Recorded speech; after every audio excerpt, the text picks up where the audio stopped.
everybody. Welcome, Mihai, again to this Conversation Talks interview.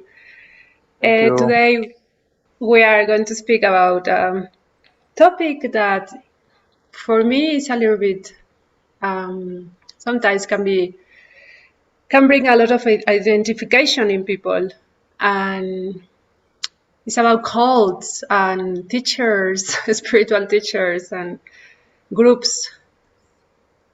And with that, we can speak about ideologies and all these that sometimes get stuck in our ego, and how our seventh chakra get blocked for these reasons. So Mihai is going to try to answer some questions about this topic.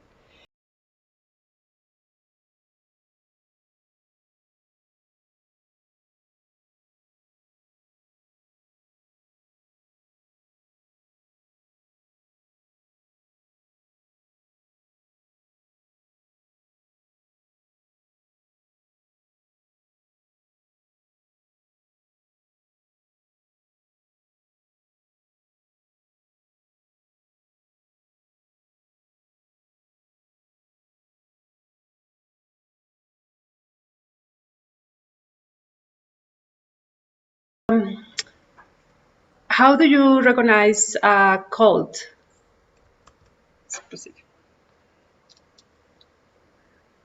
Yeah.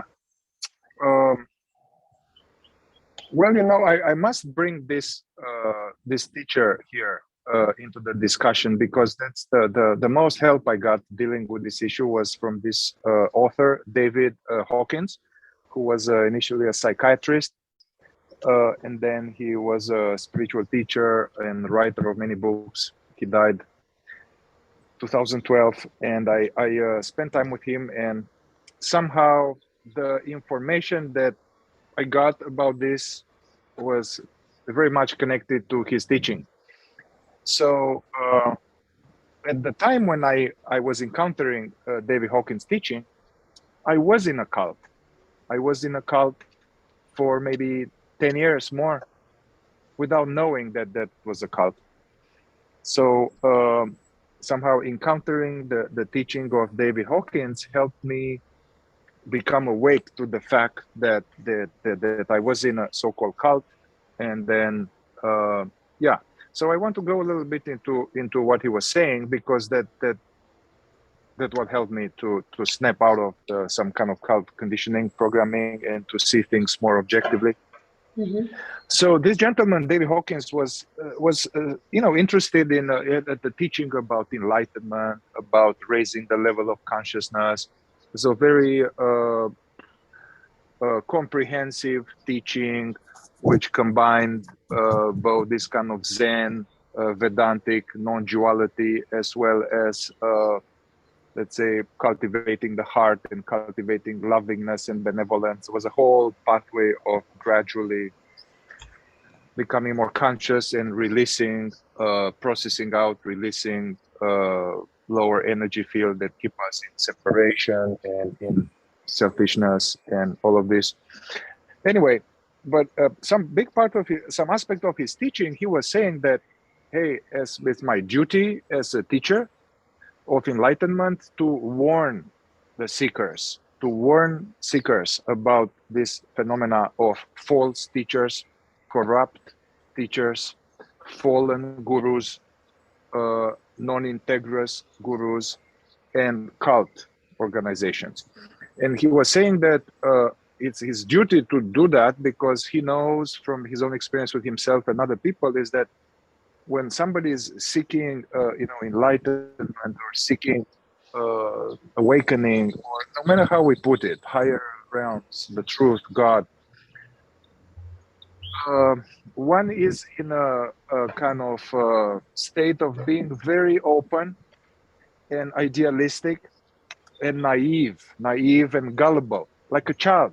He was saying that there's a childlike innocence in the seekers, and that childlike innocence, it's like a child that, the child doesn't know that mommy is doing math, and actually mommy is doing all kind of stuff, because for the child mommy is mommy, it's God. So he was saying that it's his duty, knowing this fact that a seeker's consciousness is very open, gullible, programmable, and naive, to uh, to be careful, and he actually gave a whole list of, I don't have the list now, in one of his books, a whole list of like 100 criteria, 1, 2, 3, 4, 5, how to the seeker to differentiate between an authentic, helpful, honest, integrous teacher and someone that will not be so helpful.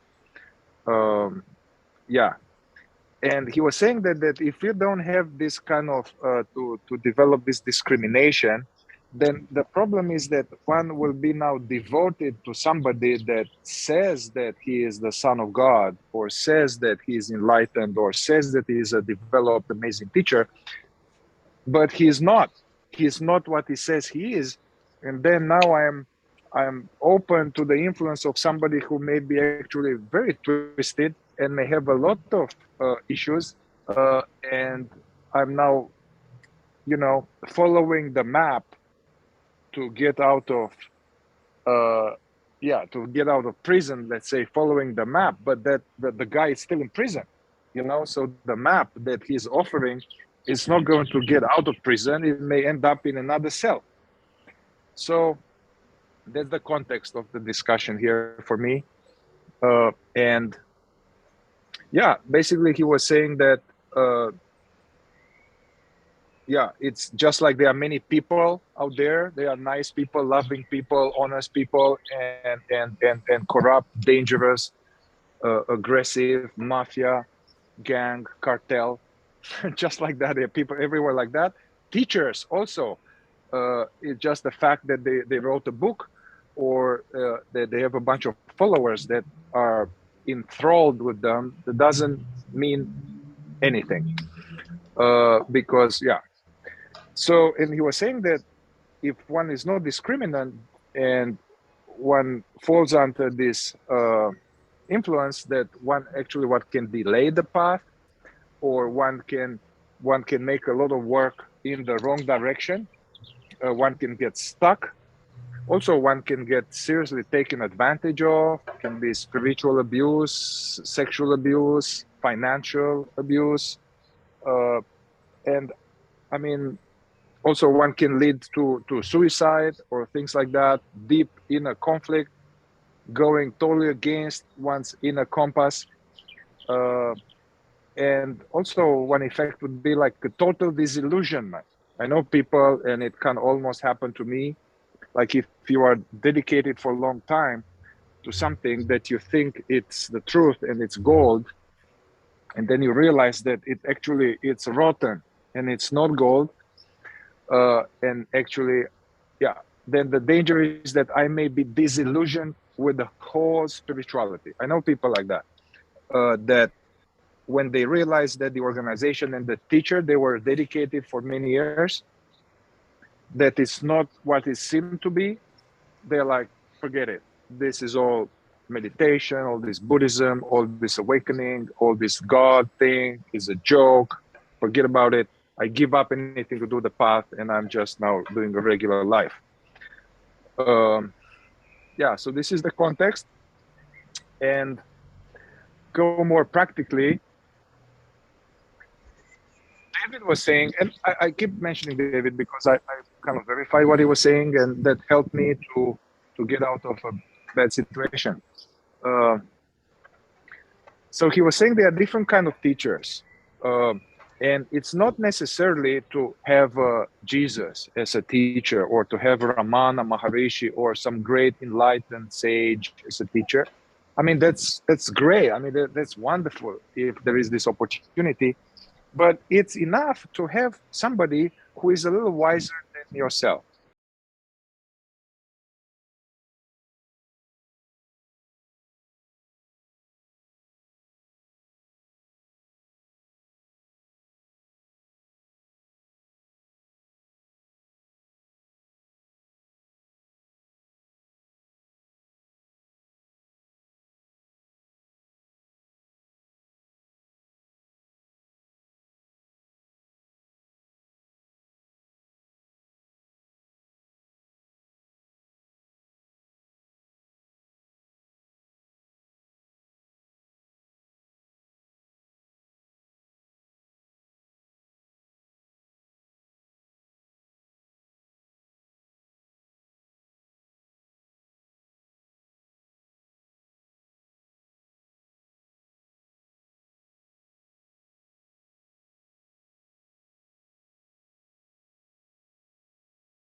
somebody who is a little bit more experienced, a little more wiser, a lot more experience with the territory we're dealing with.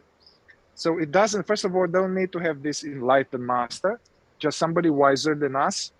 And however, what's important is to be an integrous teacher, a person of integrity. Yeah. So this is already a wise teacher that is a person of integrity. Integrity meaning that, you know, following some basic kind of ethics, you know, just basic ethics, like treat others as you want to be treated, being honest, not lying, not hiding, not tricking or deceiving, or, you know, being who I say, so doing what I say I do, and my actions, my words, my thoughts are aligned. Yeah, that's integrity. So this is already very good. This is one type of teacher. Another type of teacher would be, let's say, somebody who is, let's say, a enlightened or awakened teacher that also has a strong sense of integrity. And another type of teacher would be somebody who at some point in his spiritual path reached some type of awakening or something, had some kind of, he was honestly on the path, he had some openings and some growth. However, due to various conditions and factors, they kind of took the bait of some temptations. You know, in Buddhism, in Christianity, in many traditions, there is this archetypal test of somebody climbing the spiritual path to be tempted by the devil, by the whatever, the ignorance, by illusion, by Maya. You know, Jesus was tempted. I forgot what his temptation was. He was 40 days in the desert. I mean, all of these are to be the master of the world. Yeah, yes. to be the master of the world, to be the power, to have power over people, to anyway. So there's this phenomena of somebody that is not fully fully baked, as it's called, fully liberated from illusion and fully let's say awake to one's own ego as well as to nature of reality. So one who is still in the process reaches a certain level and then takes the bait of some temptation. And then what happens then is that such a person may not even, this person now goes down, fall asleep in a certain way. The tricky part is that one doesn't even realize one has fallen asleep. One still believes that one is very high, and so it can often happen that somebody has some kind of awakening and certain big transformations. They write two books. The books are very good. After a few more years, they start some kind of community or organization or something, and then in the interaction with the followers, one takes some of these baits, and one kind of goes down. Basically, one is being deceived basically by one's own ego, and one doesn't even know. However, I'm still the guru, I'm the teacher, and there are all these people who wrote my books and who are coming to me. They see me as a high being, and I'm still playing the role. Basically, the students, they are not aware that I fell, and then the teacher is not aware that I fell. The teacher is not aware that he fell, and then he believes to be awake.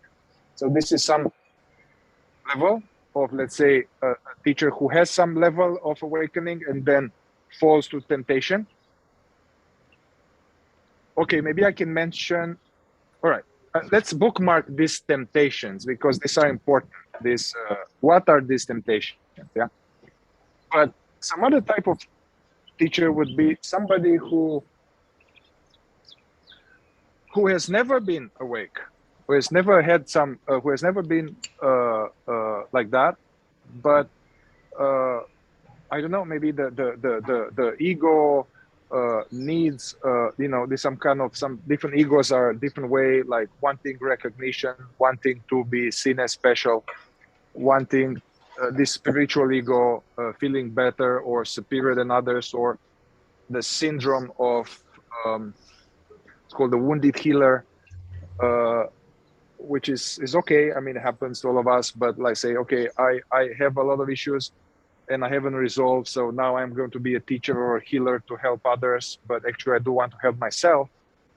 And I get distracted from my own work, and I'm now focusing on other people's work. One other thing was like somebody who from the beginning is a scam.